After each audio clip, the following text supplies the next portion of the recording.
Hey everybody, JC here with another TNI toy review. And for today's review, we're going to be taking a look at the brand new DC Comics Icon 6-inch Deluxe Cyborg figure from DC Collectibles. Now this figure comes packaged in the same style of packaging we see with all the icons. You've got white and gray highlights on the packaging. The figure's clearly displayed in the window box. Off to the side, you've got the name of the character, and it tells us this is figure number 20 in the series. Down below, you've got the Icons logo, and you've got Cyborg's little C symbol in the middle of the O.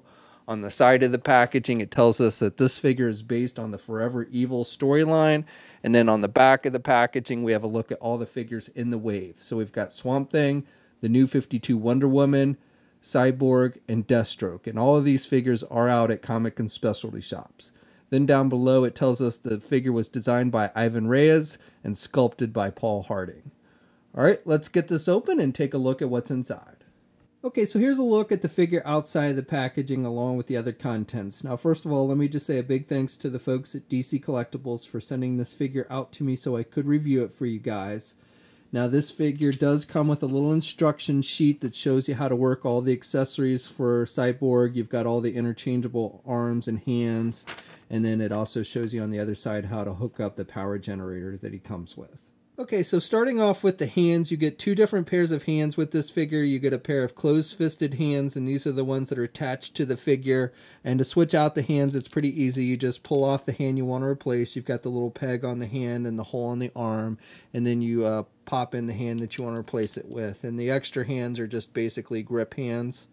Now, one thing I do want to note when you're pulling the hands off, you want to make sure that you grab the arm by the lower arm when you're pulling the hand out.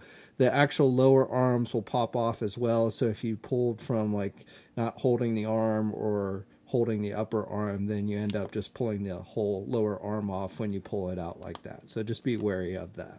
Now, besides the hands, you get two lower arm pieces, and these are weapons that are such that he can transform his body into.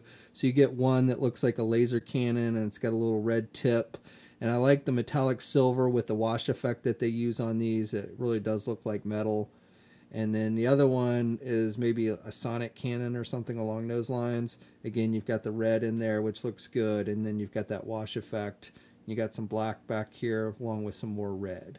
And to pop these off, again, you just pull off the lower arm piece, and then you just pop on whatever alternate piece that you want to do, and it should click into place. So you can put it on the left or the right. You can put it on one, or you can put both of them on. However you want to work it, you know, basically they'll work on either arm. And then besides the lower arms popping off, you can actually pull off the entire right arm. So to do that, you just pull at the shoulder, and it'll pop out. And then you get this alternate right arm, and it should just pop right into place. Just push it in there, and it'll click in nice and tight. And this one, again, looks kind of like an arm cannon. And you've got nice sculpting detail, these little pieces that stick out on it. And you've got some, looks like some wires sculpted on there. And you've got some red. And again, that metallic silver with the wash effect.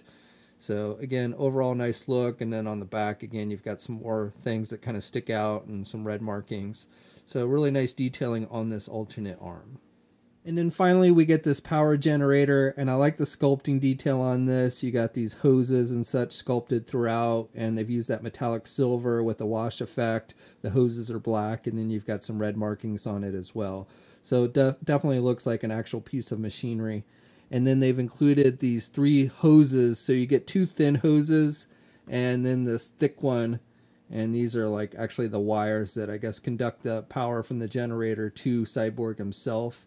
And so what you do is you're going to hook these wires up to Cyborg. Now you want to make sure that on the left arm you have this lower cannon piece that I'm calling a sonic cannon. Again, I don't really know if that's what it's supposed to be, but that's what I'm calling it. The one with the three metal pieces that kind of stick out. And then you also want to make sure you have that alternate right arm attached. And so you take these hoses, and you'll notice on the front of the generator there's two little holes and then a big thick hole. So you plug the thick wire into that thick hole, and it should just plug in. You've got the little pegs on the wires, and then you put these thin wires into these little holes here on the front.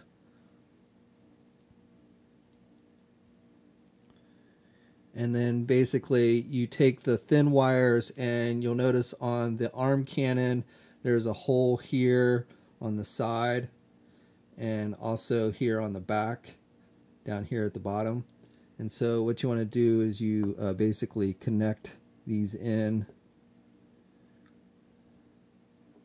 to those holes on his arm. And then there's also a big hole on the left arm piece, and that's where the large wire goes. Now I will say it's a little tricky to get these hoses to hook in and stay hooked in, especially this thick one. You might even want to take a hairdryer and heat this thick one up so it bends a little bit more.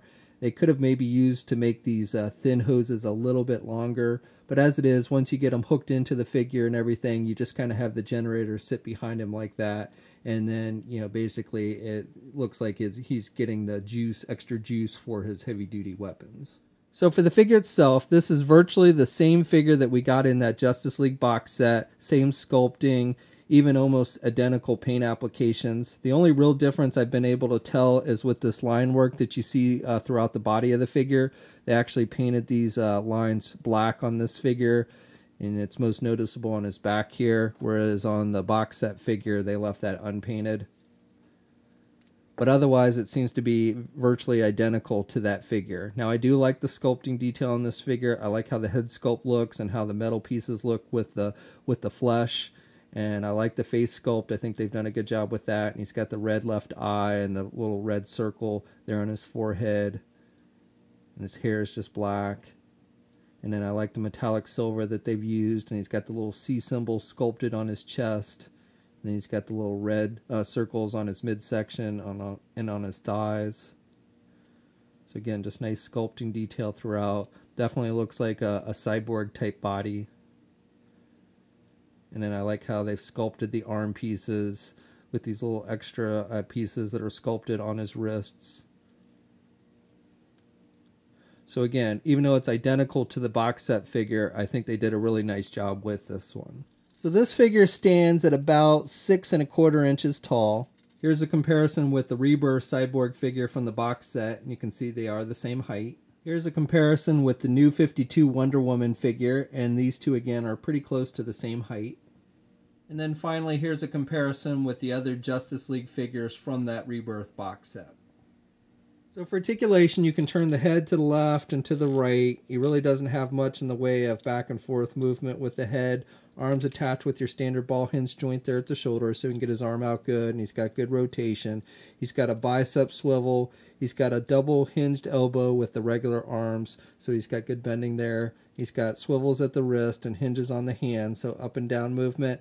Now with that alternate right arm, he also has a bicep swivel, and he also has a double hinged elbow, but that's about as much as he can bend that elbow.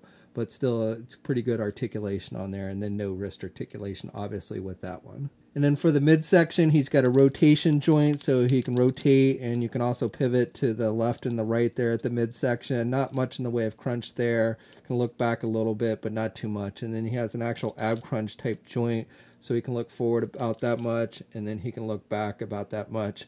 No waist swivel. Legs are attached with ball joints, so he can do the splits good.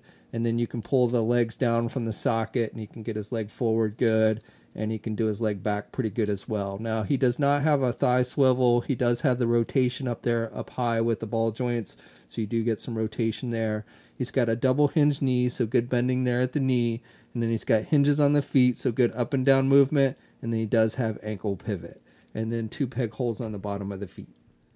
Okay, so that's my review. So overall, I like this figure. I like the overall sculpting detail on it. It's got solid paint applications, pretty good articulation, and I really like all the extra arm features and everything that this figure comes with. Now, if you already have the Cyborg version that came in the box set, the figure itself is almost identical. However, it's probably worth picking this one up just so you can get all the extra arm attachments and everything. Now this figure is hitting comic and specialty shops now. We'll have a full image gallery up at toynewseye.com. There'll be a link in the video description below. Also, if you like the backdrops that you're seeing in this video, please check out extreme-sets.com. They're the ones that make those, and they have a wide selection to choose from. So if you're into toy photography and such, I would recommend checking them out. As always, leave a comment. Let us know what you think. If you're so inclined, please like the video. Also, if you haven't already, please follow me on my Facebook, Twitter, and Instagram accounts. I'll have links to those in the video description as well. And until next time, I'll catch you later.